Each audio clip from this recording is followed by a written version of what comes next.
aslinya untuk pembangunan suatu daerah, bagaimana eksekutif dengan legislatif ini berkesinambungan, Mbak ya. Yes, betul. Cuman kan ternyata realitanya ini gimana ya? Kalau dibilang tuh, kalau saya kacamata penglihatan saya ini banyak legislatif sekarang ini ya oke-oke aja sama eksekutifnya. Jadi Untuk kabupaten ya. justru kabupaten lebih berat. Oh ya. Justru kabupaten lebih berat. Nah, kawan-kawan mau yang nyalon dewan, saya sarankan nyalon provinsi atau RI. Why? Karena Kalian akan disuguhkan dengan podcast kita hari ini yang sangat menarik tentunya. Kita mendapatkan tamu spesial di Alumni Talks atau Inspirational Podcast dari angkatan 2017. Nanti kita kenalan sendiri ya. Siap, Jadi beliau ini adalah alumni IP yang alhamdulillah terpilih di Dewan Perwakilan Rakyat Daerah Kabupaten Tulang Bawang. Apa kabar Andi? alhamdulillah baik, Mbak. Alhamdulillah Mbak Ellen, gimana baik. kabarnya? Wah, pusing ini. Baik, alhamdulillah. Andi, silakan perkenalkan, disapa sobat IP-nya, adik-adikmu, kakak-kakakmu. Terima kasih Mbak Ellen serta jajaran ilmu pemerintahan IP UMY. Nama saya Andi Kurniawan, angkatan 2017, alhamdulillah lulus tepat waktu, Mbak, 2021. Ya. Kalau di semester 8 kita udah lulus. Nah, lalu tempat tanggal lahir di Indragiri Hilir Riau, 14 Juni 1999. Jadi lengkap, sekarang bro. 24 tahun. 24 tahun. Caleg termuda ini ya? Nggak caleg lagi sih. Apa namanya, anggota Dewan termuda nggak? Insya Allah muda, Mbak. Insya Allah muda. Insya Allah termuda. Masih single? Masih. Jadi teman-teman siapa? Bapak anggota Dewan ini siap loh. Insya Allah. Insya Allah. Jadi masih ada proses seleksi juga ya pasti.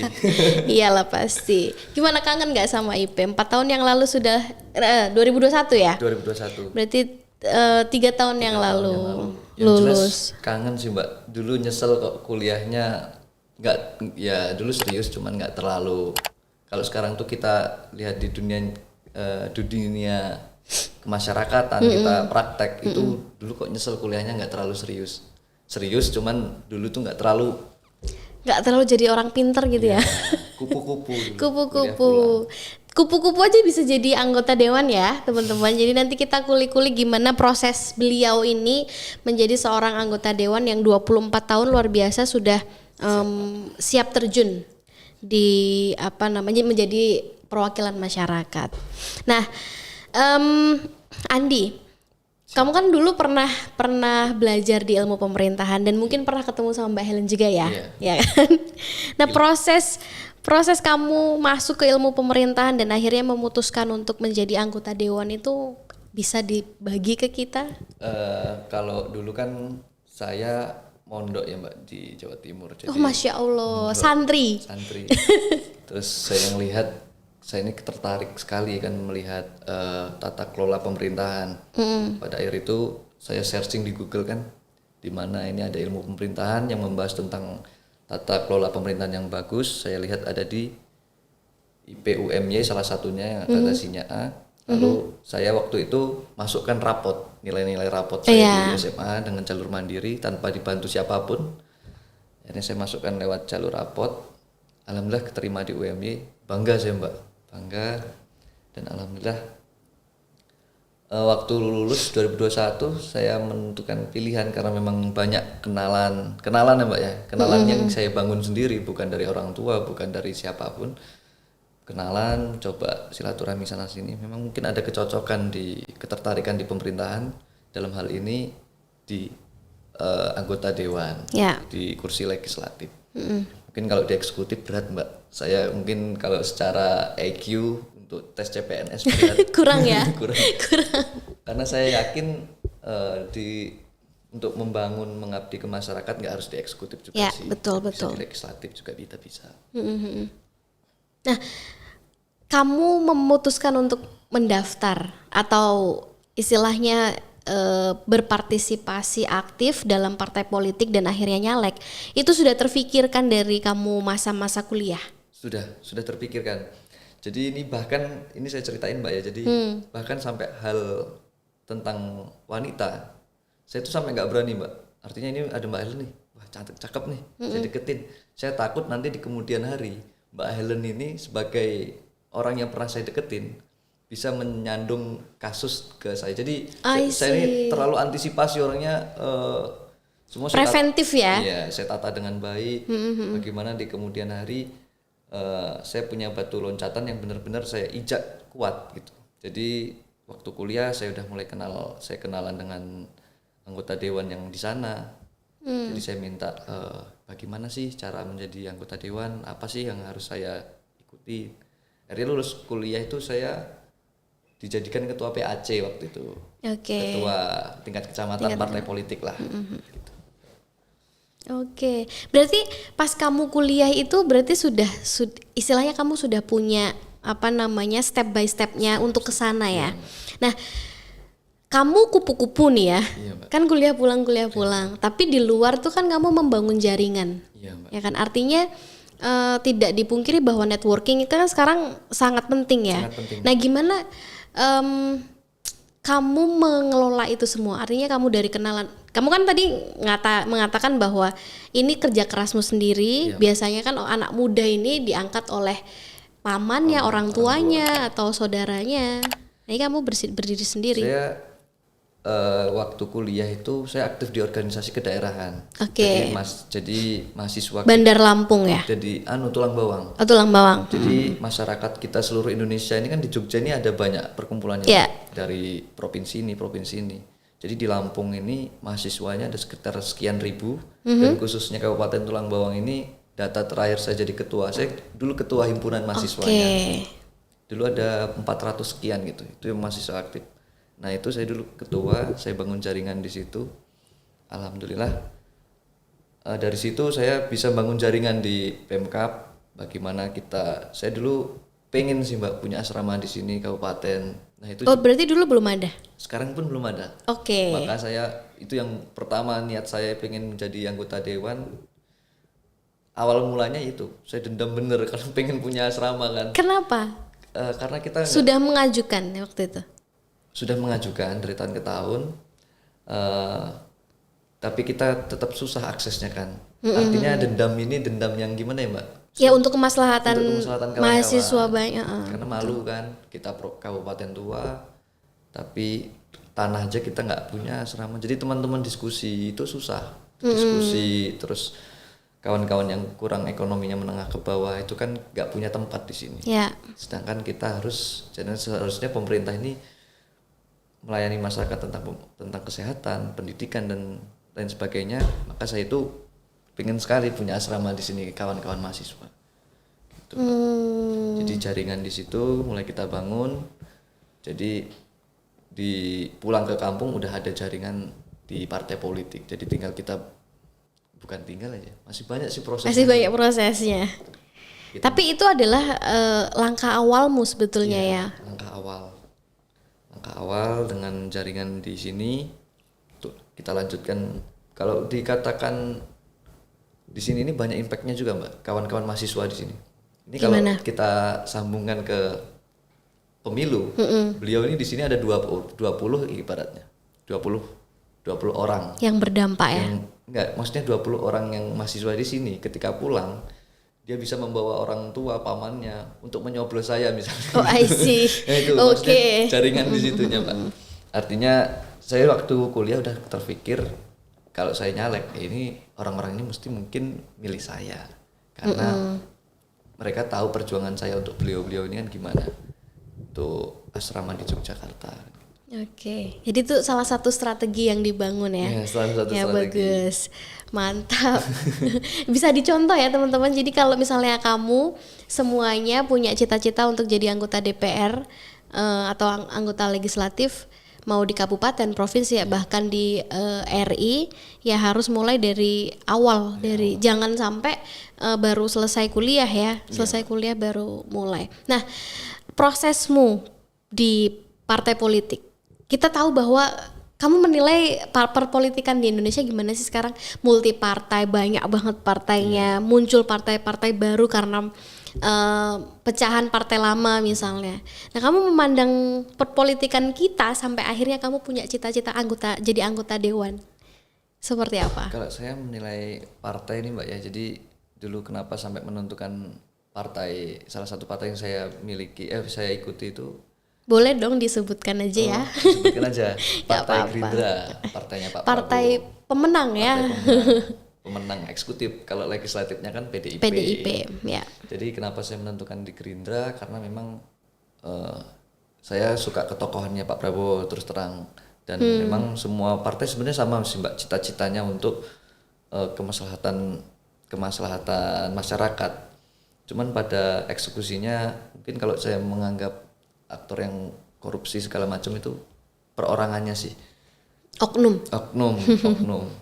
Jadi mungkin untuk kawan-kawan yang ingin berpartisipasi di partai politik, mau gabung ke partai politik, diukur juga kalau saya ini Mbak ya, ngukur di kabupaten saya. Di kabupaten saya lihat yang kuat apa, yang ada peluang buat kita masuk untuk nyalek apa, untuk jadi dewan. Contoh nih misalnya ada Gerindra, ada peluang nih, yaudah saya masuk Gerindra. Karena untuk kita mencalonkan anggota dewan bukan hanya dilihat dari perorangannya kan. Kadang kan ada orang yang cocok sama Andi Kurniawan, cuman nggak cocok sama partainya.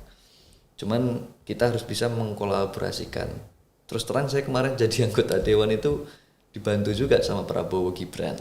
Nah gitu. Jadi ini kalau untuk trik pencalonan ya, kita lihat peluang di kabupaten, apa peluang partai politik yang bisa yang diminati masyarakat. Lalu rencana kerjanya jabarkan aja ke masyarakat, pendekatannya harus secara masif. Lalu kuliah di IPUMY, maka sampai nanti diajarin public speaking yang bagus, cara pendekatan ke masyarakat. Saya kalau di podcast ini agak dredeg Mbak, tapi kalau ngomong door to door saya berani. Iya. Jadi saya ini Mbak, apalagi dulu pas di kelas diem sekali anaknya loh guys. Jadi sekarang luar biasa sudah bisa ngobrol gini. Saya ini jadi kalau pendekatan saya ini, saya kasih trik ke jenengan semua. Saya ini tipe orangnya nggak punya malu Mbak. Jadi karena kita jual produk ya Mbak, kita punya mau nyalon dewan. Saya ini orangnya kalau masuk ke rumah orang minta simpati masyarakat, masuk aja ke rumah, saliman, apa kabar, bilang lapar, langsung ke dapur minta makan. Dia pasti ingat kita. Nggak mungkin dia ngelupa sama kita. Gitu ya. Ini anggota dewan yang minta makan di rumah saya. Jadi tapi setelah pemilu selesai saya pikir wah beban moral saya juga berat. Jadi saya juga harus bisa berbuat baik, memberikan manfaat buat masyarakat. Buat masyarakat. Jadi rata-rata gitu Mbak. Setiap kampung saya kan keliling setiap desa. Kalau di Tulang Bawang namanya kampung. Ada 23 desa yang dapil saya itu ya saya masukin semua rumahnya. Semuanya tanpa terkecuali. Tim ya, nggak masyarakatnya. Kalau masyarakatnya banyak banget. Jadi timnya saya masukin rumahnya, minta makan. Jadi beliau insya Allah ingat sama kita dan minta tolong Pak, saya mau nyalon, nanti jadi atau enggak jadinya saya insya Allah saya akan berbuat baik untuk masyarakat, bermanfaat untuk masyarakat dengan cara saya kayak gitu. Nah menarik cara membangun citra, karena kita udah bicara marketing politik kan. Jadi kita sudah bicara soal kita menjual diri, istilahnya kan produk itu kan diri kita ya. Betul, bagaimana kamu membangun citra selain meninggalkan jejak bahwa ini dewan yang minta makan ini? Gimana tuh? Kalau itu sebenarnya membangun citra tadi, kalau saya ini banyak sih Mbak. Saya itu orangnya ini pribadi saya ya, mungkin bisa buat contoh kawan-kawan juga yang mau nyalon dewan. Jalanin aja apa kegiatan sosial yang sedang berjalan, ikutin. Saya awal pulang Mbak, terus tenang ketua Karang Taruna di desa saya ambil, terus ketua partai saya ambil tingkat kecamatan. Lalu ada lagi kalau di sini namanya nyinom ya, yang rewang. Oh iya, kalau misalnya ada nikahan.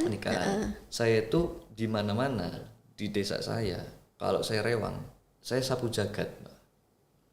Jadi orang tuh nggak ngira kalau saya tuh anggota dewan, calon anggota dewan. Calon anggota dewan. Jadi Andi Kurniawan atau Coki kalau orang-orang kan dulu dosen-dosen kenalnya Coki juga Mbak. Oh gitu ya, Iya, nama lainnya Coki. Coki. Jadi kalau nggak Andi Kurniawan ya Coki itu jadi sapu jagat. Jadi memang oke loh caleg jadi sapu jagat biasa wae.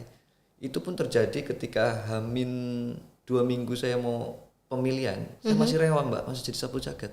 Biasa aja. Down to earth. Ya, jadi nggak perlu kita ini jadi yang calon anggota dewan gagah-gagahan. Biasanya kan begitu. Biasanya kan orang membangun citra, apalagi anak-anak muda ya. Apa namanya? Dia bagi-bagi sembako, terus habis itu dengan pakaian dia yang mungkin apa ya? Dilihatnya ya memang sudah orang yang mau nyalek nih gitu kan. Tapi seperti itu saya lakukan marketing pembagian sembako. Cuman itu itu berlaku di desa saya Mbak.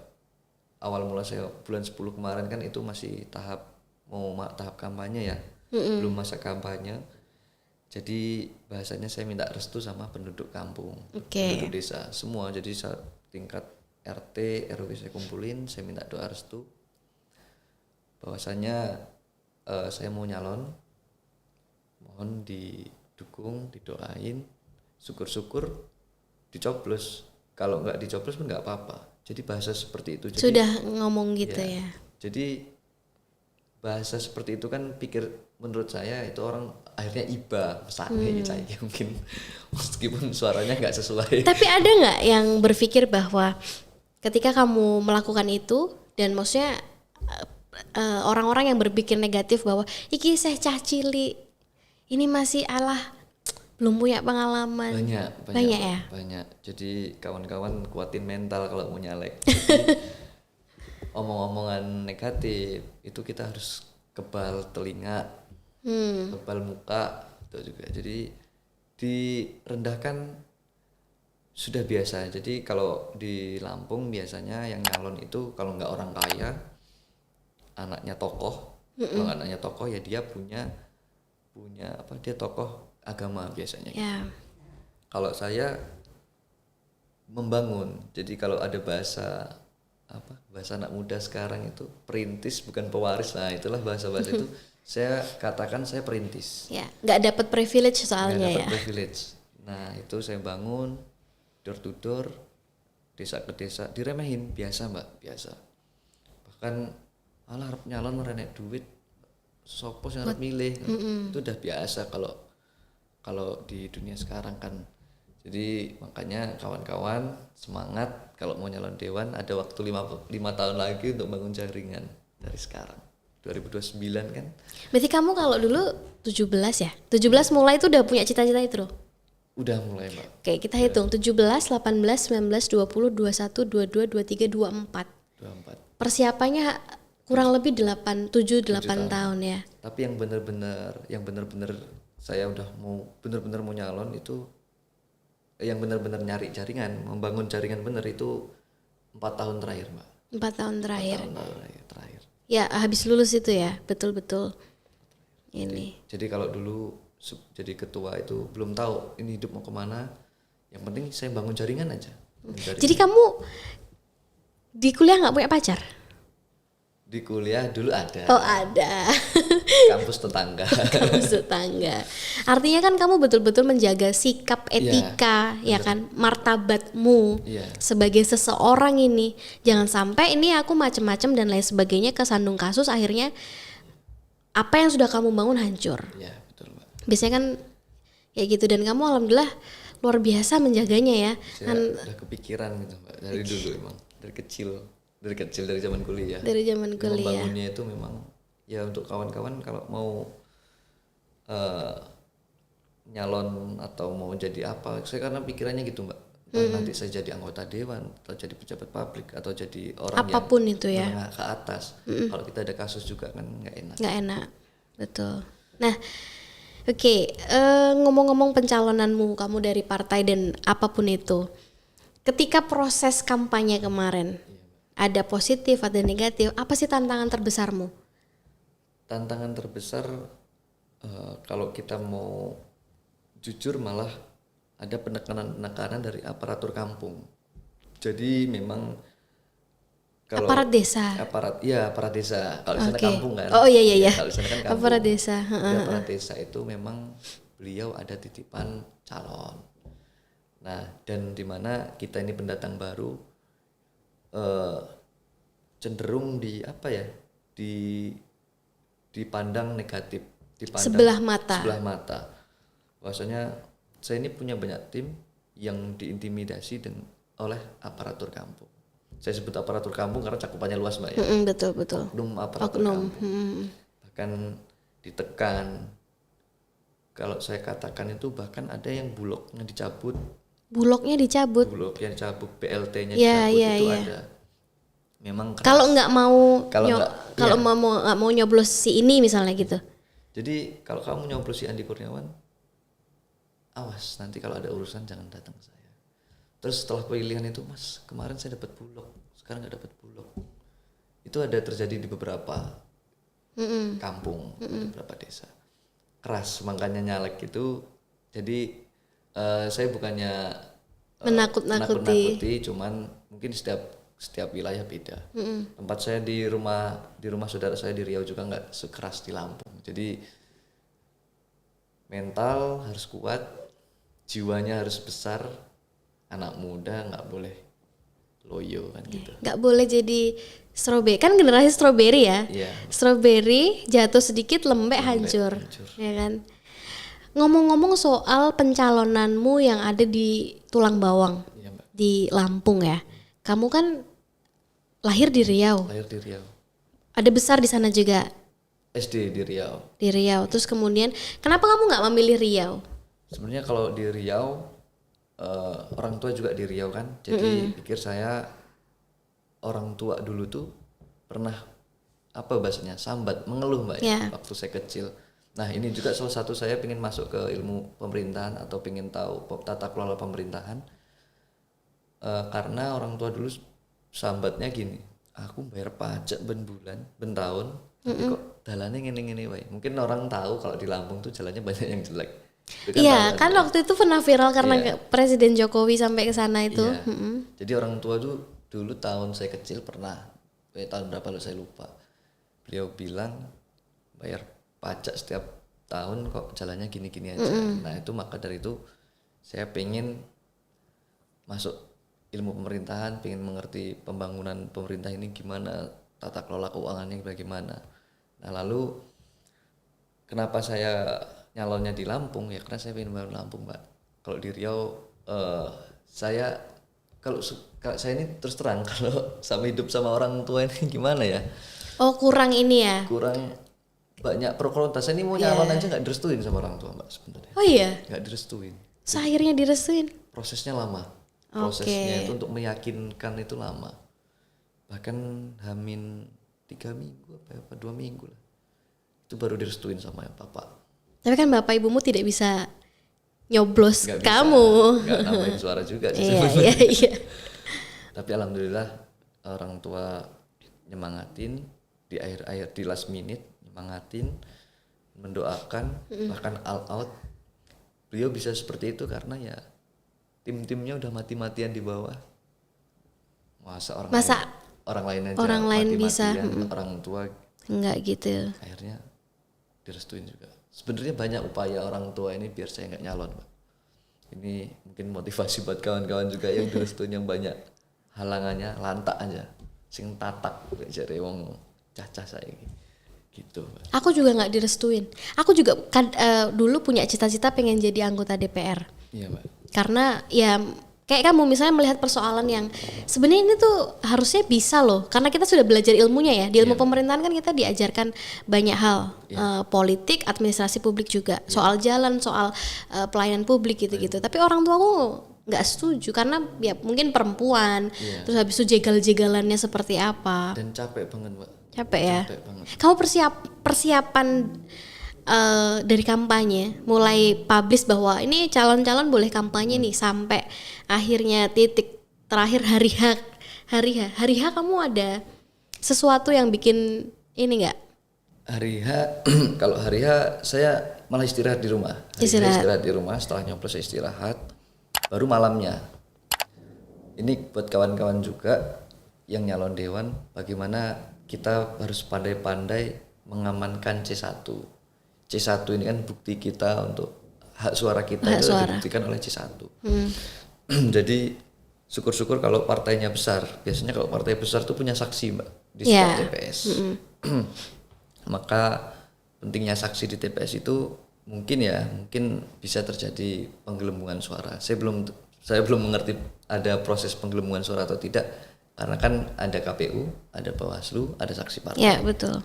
Jadi itu bisa saja terjadi, cuman kalau jenengan pilih partai besar biasanya ada saksinya. Saksi itu digaji Ya. oleh partai biasanya. Maka saya kemarin ngalamin, Mbak, bagaimana calon-calon yang lain ini sana kesini nyari C1. Oh, dokumen yang penting ini C1. Untuk itu. Untuk kita mengerti suara kita, lalu yang dibawa ke kecamatan, yang dibawa ke kabupaten ya C1 tadi. Maka itu penting sekali. Kemarin itu kalau saya bilang C1 ini lebih suci daripada kitab suci. Pada saat pemilu ya. Soalnya banyak orang harga berapa aja mau beli C1 kemarin. Tapi ketika hari itu aja, ketika pemilu kemarin aja, Berapa aja itu dibeli? berapa aja dibeli. Kamu ngalamin? Membeli, pernah nggak? Kalau saya enggak. Oh, enggak, alhamdulillah. Karena Partai Gerindra punya saksi di partai. Iya. Di TPS. Di TPS karena termasuk partai besar ya. Nah, itu keuntungannya. Mungkin kalau partai yang Baru 5 besar, 6 besar itu mungkin kan dia belum punya saksi. Jadi dia harus membeli atau memfotokopi. Memfotokopi itu kan nggak habis kalau C1 ini tebel, Mbak. ya banyak soalnya. Banyak I see. gitu. Wow. Habis berapa nyalek? Kayaknya kita butuh tahu ya, guys. Habis berapa sih nyalek Kalau gitu? habis nyalek mungkin ya karena dananya nggak terduga sih, Mbak. Jojong. Kadang ada tim ses minta rokok, kita kasih. Ada yang Mas ini jalan sana. Kita ada mobil operasional juga, Mbak, untuk tim ses keliling. Tapi kamu memang sudah menyiapkan modalnya? Atau modal itu bisa dari mana aja? Modal bisa dari mana aja, saudara, orang tua. Kalau orang tua bapak itu ngerestuinya di menit-menit terakhir, itu baru disubsidi lah bahasanya. Ya. Kalau saya kemarin mungkin kisaran, ini disebutin aja ini. Mungkin Sebutin boleh, tapi nggak usah detail. Kisaran berapa digit boleh? Kisaran 2 digit lah, Mbak. 2 digit itu piro ya? 2 digit tuh puluhan. Puluhan. 3 digit. 3 digit. 4 digit udah M itu kayaknya. Ya 4 digit berarti. Sudah MM-an ini Sudah kisaran segitu. untuk kabupaten ya. Justru kabupaten lebih berat. Oh ya. Justru kabupaten lebih berat. Nah, kawan-kawan mau yang nyalon dewan, saya sarankan nyalon provinsi atau RI. Why? Karena ongkos politiknya nggak terlalu mahal, Mbak. Gak terlalu mahal ya. Dan RI provinsi ini nggak terlalu berhadapan dengan masyarakat. Betul. Jadi saya rasakan saya melihat itu orang yang nyalon provinsi itu anggarannya pun nggak terlalu banyak. Dia kadang, Mas kita tandem yuk. Tandem itu kerjasama politik antara calon dewan sama calon provinsi atau RI. RI ya. Jadi satu banner Untuk bisa 2 foto, iya, 3 betul. foto. Nah itu kan yang ketimpaan kita yang di Kabupaten. yang kita bayarin tukang, kita bayarin mobil untuk kesana kesini, ngangkat balihonya. Belum lagi nanti ongkos politik seperti minta rokok lah, Mas, ini jagongan, ini acara pemas orang meninggal, ini sakit. Itu kan provinsi RI, si calon-calon tadi nggak merasakan kita yang di bawah seperti caleg DPR kabupaten ini pitik mana pitik ngentok harus nguyen, kita harus jagongan. Betul. Ya malah lebih berat ya di kabupaten. Tapi biasanya memang orang berpikir bahwa ketika kita mau start di kabupaten, bahwa ketika nanti karena kan suara untuk provinsi RI itu kan kebutuhannya lebih banyak. Iya, Mbak. Gitu. Jadi kalau memang jiwanya petarung sekalian, kalau saya kemarin beranggapan mending di provinsi aja. Kalau memang udah all out ya, petarung provinsi atau RI sekalian, karena memang itu tadi kos politik ongkos politiknya memang nggak terlalu Nggak terlalu besar. besar. Dan tekanan-tekanan dari masyarakat juga beda. Beda. Ya, Saya ya. ini terus terang jadi buron Mbak Mas Yan. Masih? Jadi buron ya karena ada kan yang mau ngucapin selamat, yang mau silaturahmi. Ya, udah inilah, udah coba-coba ini ya. Ya Mas di rumah nggak? Mas di rumah nggak? Saya belum di rumah, saya bilang. Karena saya kan kemarin mudik di Riau juga kan. Jadi kalau saya masih di Lampung kemarin, pikir saya, waduh, ini banyak tamu ini Mas. Bahaya ini. Sudah dibilang gratifikasi ini. Bapak Ibu gimana akhirnya ketika melihat wah anakku jadi? Iya alhamdulillah orang tua seneng kan, terutama bangga lah. Tapi tetap harus hati-hati karena ini masih awal dari perjuangan. Betul. Terutama semua sekarang saya di mana-mana dimonitor Mbak sama orang tua. Karena kita nggak ngerti juga kan kejahatannya. Iya. Kejahatan orang kan ingin jadi semua Betul, kan. Gak ada orang yang mau nyalon dewan. Kita orang baik aja masih dijahatin gitu kan. Kita nggak mau ikut-ikutan aja tiba-tiba ikut-ikutan keseret gitu ya. Iya betul Mbak. Jadi kemana-mana sama orang tua ini diawasin, hati-hati, jangan barbar, kamu bukan lagi anak-anak gitu. Yang awal mulanya tadi nggak direstuin sekarang bangga. Jadi memang apalagi masalah wanita, jadi tetap wanita, masalah wanita ini utama ini. Jadi kapan waktu kalau udah siap Ya harus segera gitu ya. gitu. Jadi saya rasa nggak ada calon dewan yang nggak pengen menang Mbak. Ya. Jadi mungkin apapun caranya lawan politik itu ya mesti kita harus antisipasi ya, bukannya tetap harus waspada. Nah itu yang terjadi sama orang tua saya. Bahkan kemana-mana itu kalau di Lampung saya suruh bawa pengawal. Jadi sekarang begitu ya. Iya, jadi saya itu ada yang ngawal kalau di Lampung. Ada kawan satu yang sana kesini ngikut. Itu perintah orang tua langsung. Ya karena memang bahaya. Apalagi dipandang masih muda, masih ya banyak orang-orang yang masih memandang sebelah mata itu tadi. Nah, apa sih yang kamu jual selain ya kamu tadi down to earth, kemudian ikut kegiatan mereka dan lain sebagainya. Sebetulnya ketika kamu mau menjadi dewan ini, yang pada akhirnya mereka mau mau menyoblos kamu, memilih kamu, apa yang kamu jual? Program atau ide apa sih anak muda yang ditawarkan? Ini menarik Mbak Ellen. Jadi masih banyak yang belum tahu juga nih, masyarakat kita ini kan kalau legislatif itu kan beda dengan eksekutif. Betul. Jadi banyak yang nanya visi misi. Nah itu kalau saya tidak Mbak, waktu ditanya masyarakat saya katakan saya nggak punya visi misi. Saya punyanya moto bahwasanya nanti bagaimanapun keadaannya, apapun adanya, saya akan menyuarakan suara jenengan apapun yang terjadi. Pasang badan lah istilahnya. Badan. Nah, ini yang harus kita edukasi juga ke masyarakat terkait legislatif. Nah lalu untuk bagaimana tadi kata Mbak Helen untuk menarik simpati masyarakat, ada lagi moto saya itu yang saya katakan ke mereka itu piye-piye bocah dewe. Itu tagline saya seperti itu. Oke. Bagaimana kalau bocah itu kan salah lumrah, dablek gebuk wae kan biasa.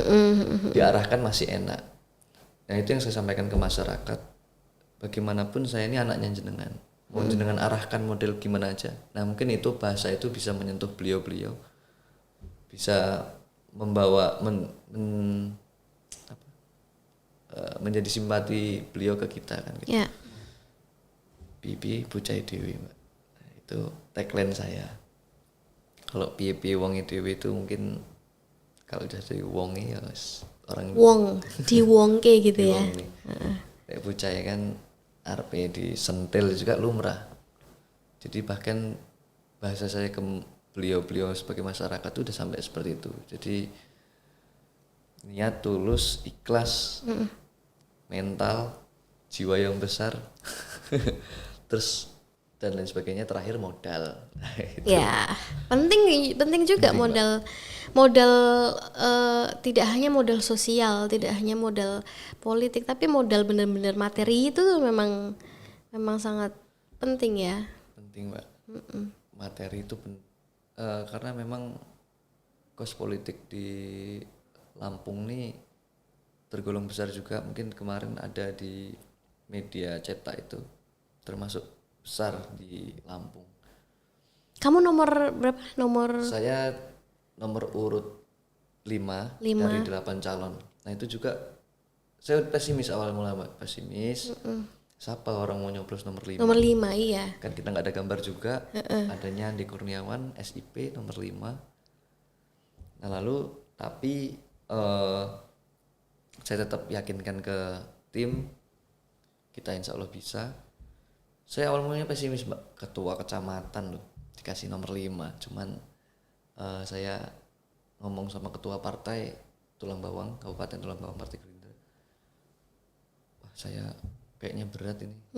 Atau ini cuma dipasang-pasangin aja, kan biasanya kayak gitu iya. kan. Cuman enggak, kita ini siapa suara terbanyak ya dia yang jadi. Dan terbukti. Saya dapat suara di partai, saya dapat nomor kedua terbanyak. Jadi saya kalau yang jadi kan 8, saya nomor urut kursi 7 Mbak. Ini kalau yang jadi. Kalau nomor urut pencalonan saya nomor 5. Jadi di partai saya suara yang di dapil saya nomor urut 1 yang jadi itu Gerindra, 2 PDIP, 3 Golkar. Seterusnya saya nomor 7, nomor 8 Demokrat. Nah itu sulit meyakinkan masyarakat untuk bukan meyakinkan ya, untuk mengedukasi nomor 5 ini yang harus kamu coblos. Karena memang biasanya kan 1, 2 gitu kan. Iya, jadi kawan-kawan jangan kalau ada yang mau nyalon buat teman-teman IPUMY atau simpatisan jangan minder, tetap loyal sama partai, apapun jalannya ya menentukan jenengan.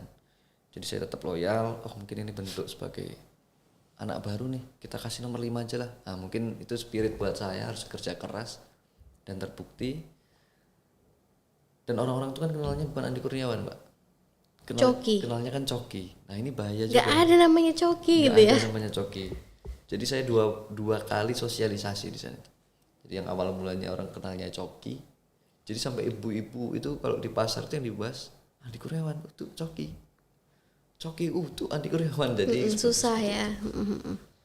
Maka sebenarnya dulu namain Coki itu sebenarnya membuat personal branding sih Mbak. Nah sekarang malah kesalahan. Salah. Saya dulu nggak pede sama Andi Kurniawan. Andi Kurniawan tuh kayak pemain apa? Kayak aku dulu pernah dengar Andi Kurniawan gitu. Main Kayak bola ada ya? Andi Firmansyah. Tapi maksudnya kayak itu namanya singkat ya kan, Andi Kurniawan gitu. Maksudnya mudah diingat sebetulnya kalau nama. Kayak takdirnya ya. Cuman dulu nggak pede.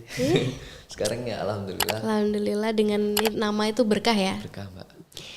Jadi maka di IPUMI juga dapat soft skill leadership, banyak hal yang kita dapat di UMI. Ya coba ceritakan seberapa berpengaruhnya IPUMI ini buat kamu sampai pada di titik kamu nyalon dan kamu jadi. Terutama di soft skill leadership Mbak ya. Di leadership itu kan kita pernah, kalau di IPUMI itu kita ada pelatihan soft skill.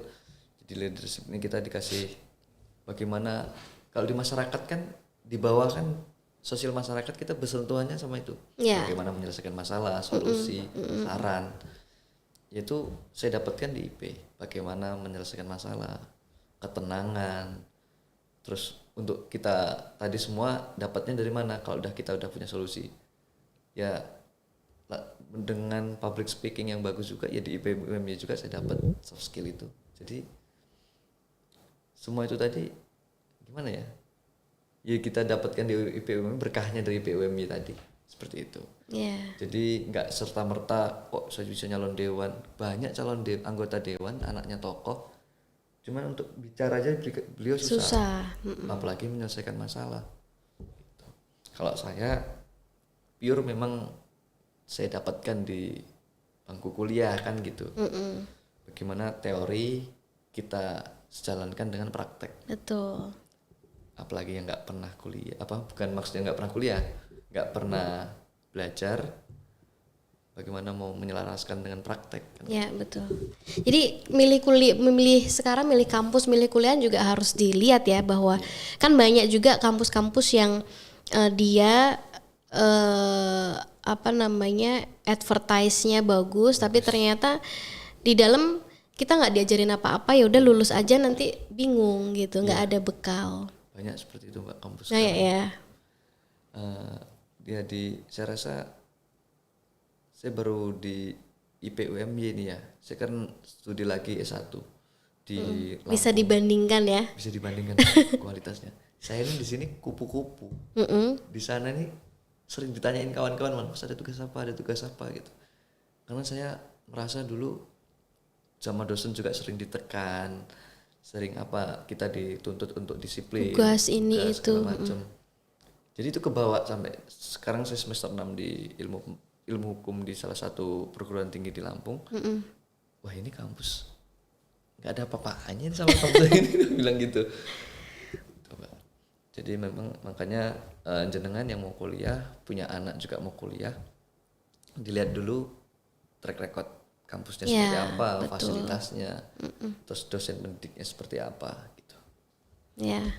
Ya luar biasa lah, apa namanya, keputusan yang tepat ya, yang di sini kemudian cita-citanya sudah menjadi anggota dewan, belajarnya juga sudah tepat, dan akhirnya sekarang jadi. Nah, ngomong-ngomong soal perpolitikan ya, kamu tahu kalau kita sering mencaci maki atau mencacat ya.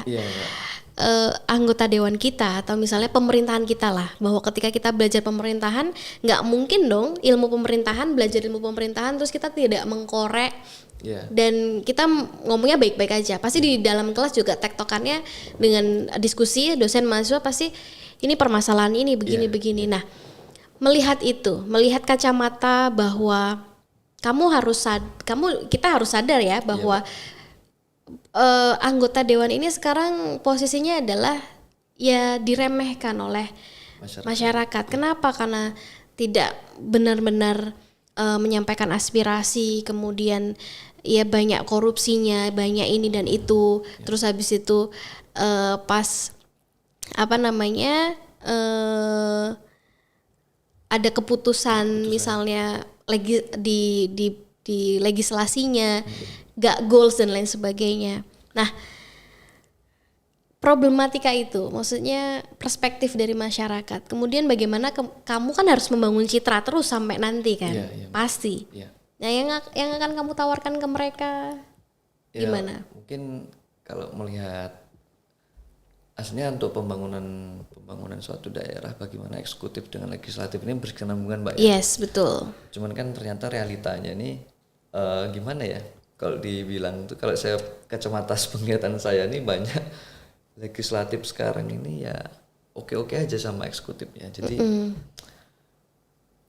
kalau nanti saya pun jadi, mungkin saya akan seperti itu. Karena apa ya? Mungkin di podcast podcast sebelah Pak Bambang Pacul kan, semua itu tergantung sama Koreanya kan, sama ketua-ketuanya. Iya, kan. Betul. Jadi mungkin sesuai apa ya, kalau kita mau banyak bermanfaat untuk masyarakat di tingkat bagaimana eksekutif legislatif supaya menerapkan program kerjanya untuk masyarakat, mungkin itu nanti akan harus dirembuk lagi dengan kawan-kawan komisi dan kawan-kawan parlemen kan, karena mungkin satu anggota dewan kalau mau mengucapkan itu kan susah kalau nggak memutuskan kalau tanpa adanya rapat komisi, fraksi. Ya komisi. Kalau saya mungkin bersuara ini eksekutif harusnya seperti ini, tapi kalau bosnya udah bilang udah dek diem aja, ya udah diem kan gitu. Jadi memang bagaimana itu memang terjadi. Jadi sistem ya, setuju kamu? Iya. Jadi karena sistem dan kemudian ketuanya ini yang akhirnya punya power. Iya. Ya itu saya belum duduk, saya kan belum jadi nih Mbak, belum dilantik ya. Berarti nanti bisa lah 5 tahun lagi duduk di sini merasa apa yang kemudian experience yang bisa dibagikan, gitu boleh, ya. Boleh. Jadi saya merasakan tuh, saya lihat nih Mbak ya, memang semua Gitu ya? Kayaknya semuanya sesuai pesanan. Saya nggak ngelihat di kabupaten saya ngelihat di kabupaten sebelah juga seperti itu. Oke. Itu yang punya fraksi, yang nggak punya fraksi kayak satu partai sendirian cuma, apalagi yang seperti itu kan. Suaranya kecil ya? Suaranya kecil, apalagi yang banyak untuk memutuskan sesuatu keputusan itu apa kata bos, ya kan gitu. Ya, tapi mudah-mudahan kamu menjadi salah satu contoh ya, pemuda yang akhirnya berani duduk di parlemen yang bisa menyuarakan suara-suara masyarakat yang kemarin milih kamu gitu. Tidak hanya ya karena kita tahu bahwa sistem kita harus seperti itu dan ya itu by design.